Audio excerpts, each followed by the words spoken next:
failed him. I believe that we are dangerous. There's still a bad guy out there who wants to hurt the world. You're already a hero. The only one left to convince is yourself. We can stop it. Hey, you guys. What if the movie sucks? So Marvel's The Avengers is finally dying this year.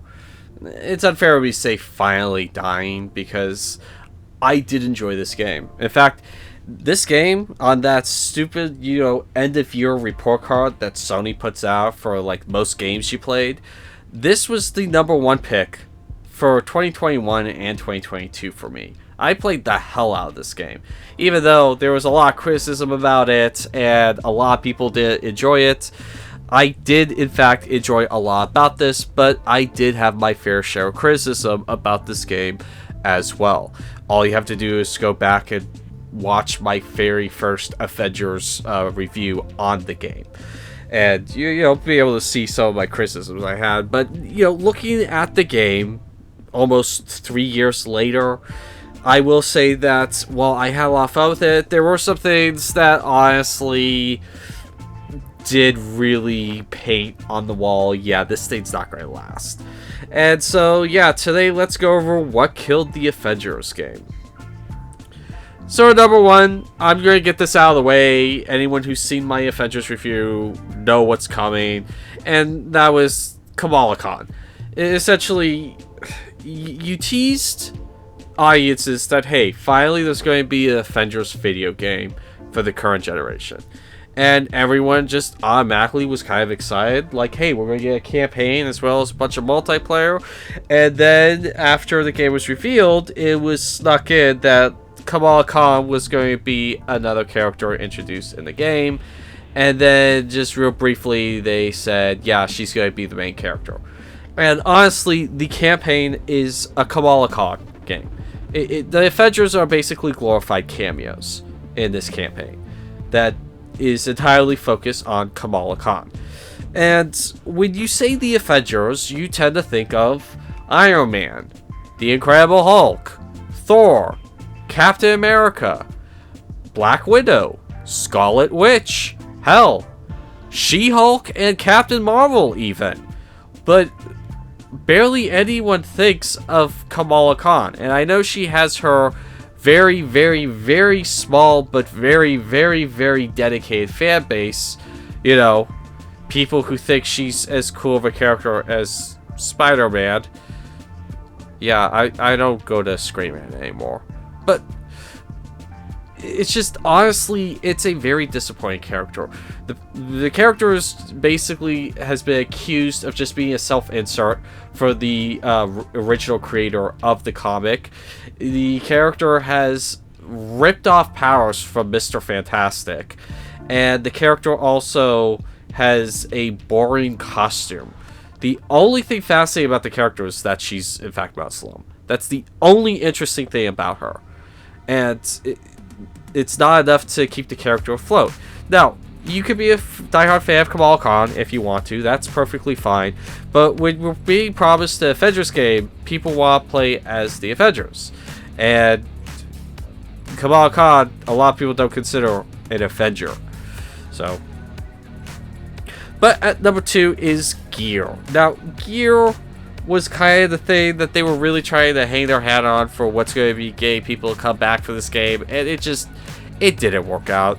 One issue is that most gear is just absolutely useless unless you get to like power level 60, and even then it's only okay. It's not until you get to like power level 100 and you start getting to the exotic gear pieces that you actually start to see gear that changes the way you play or changes anything. It's really ultimately just stat boosts that what gear does, and it's really disappointing. It's not as exciting as it could have been. And one downside is that you have stuff like Injustice 2 that introduced an absolutely compelling, awesome, and fascinating gear system that changes the way your character looks whenever you add one of these new pieces. And so you have practically almost hundreds upon hundreds of different variations of ways your character could look, and it was an awesome gear system, and the Avengers gear system just isn't. At number 3, this was probably one of the biggest reasons why the Avengers died, and that was the limited amount of enemies. You have to understand, if you're not a Marvel fan, Marvel has a history of over 80 years of various different henchmen, villains, villain enterprises that they could have drawn from. Even villains that didn't have a good outing in comics and were only ever in like a limited run issue, they could have used. And unfortunately, the campfire enemies are very limited, the medium-sized enemies are very limited, and even the bosses are extremely limited. In the original game, Unpatched, you had Modok, you had Abomination, Taskmaster, and that was it.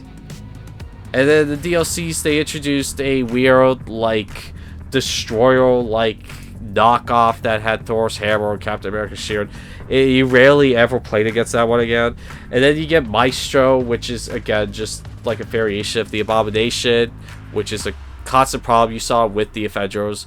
And then you saw, you know, Crow, and then you saw, you know, it was extremely limited. And it's a shame because apparently before the project lead was fired for somewhat unearthing tweets he had from 10 years ago, they were talking about doing like one last hurrah of like introducing Ultron to the game before shutting down the game, and unfortunately that's not going to happen now. It's like it would have been really nice to have got a heavy like Ultron in the game. I'm just saying. So, funny enough, I forgot to do segment number 4. And segment number 4 is quite important.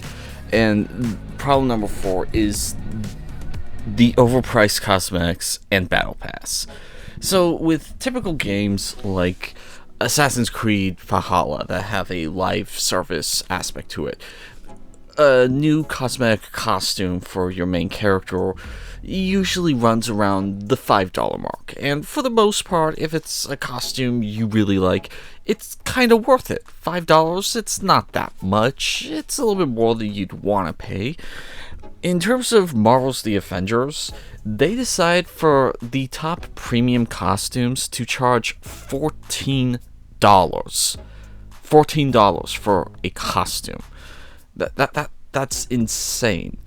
Not only that, but they would charge $10 for each character's battle pass that wasn't the original launch Marvel Avengers in the campaign. So any DLC character, to unlock the battle pass, you had to pay $10.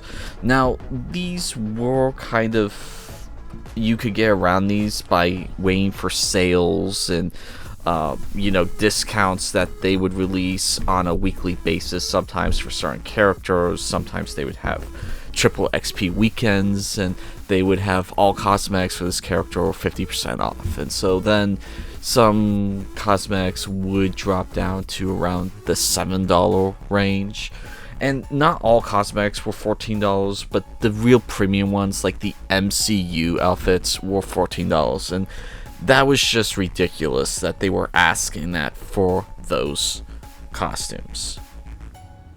This leads to number 5, repeated DLC characters. They really had a problem with the DLC characters. Now, I'm not saying I didn't have fun with them. I mean, all DLC characters had their own pros and cons to them.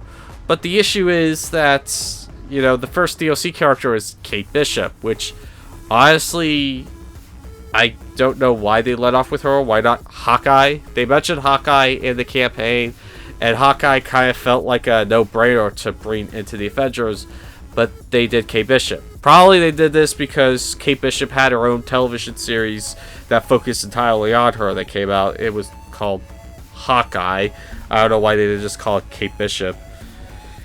But then the next DLC was Hawkeye, and those characters did sound very, very similar the more I played. In my review of the game, of the DLC, I said they felt different enough, but honestly, they don't feel different enough.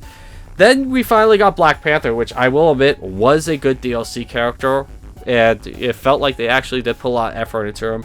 But then you got Spider-Man, he kind of felt thrown together. And then you got Jane Foster, who felt like a carbon copy of Thor. And then you got the Winter Soldier, which felt like a copy of Captain America and Black Widow. And so the DLC characters, apart from Black Panther, never really gave a lot of incentive to have people come back and really dig into this game. And that leads to the next one problem: missed DLC character opportunities. There were so many people speculating on what we might eventually get, and there was a lot of desire to see Scarlet Witch show up. You know, an actual Avenger. A lot of people were desiring Doctor Strange to show up. There was even calls for Captain Marvel, War Machine, which he would have felt like a copy of Iron Man, but still, it would have been neat seeing Rhodey there. I mean, hell, a lot of people were even looking forward to She-Hulk. And unfortunately, just we're not getting any of that now. And so instead of doing Jane Foster, why not do Captain Marvel or Scarlet Witch? That would have been a huge selling point for a lot of fans of the game. And then number 7, the online requirement to start DLC missions did not help. Now I know this isn't a huge factor, but I mean, little tiny things like this just threw people off, and that is any DLC mission that is like the campaign mission with Hawkeye or Black Panther. You have to be online to start those. But here's the thing: once you start them, you can get out of the game with it still up. You can go to your settings, disconnect your internet, and then hop back in the game.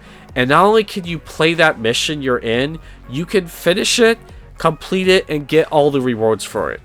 Like, the online requirement to start the mission is so fucking useless. It is ridiculous. And little tiny things like that just ruined the experience for the Avengers. So, anyway, what do you guys think? What did you think killed the Avengers?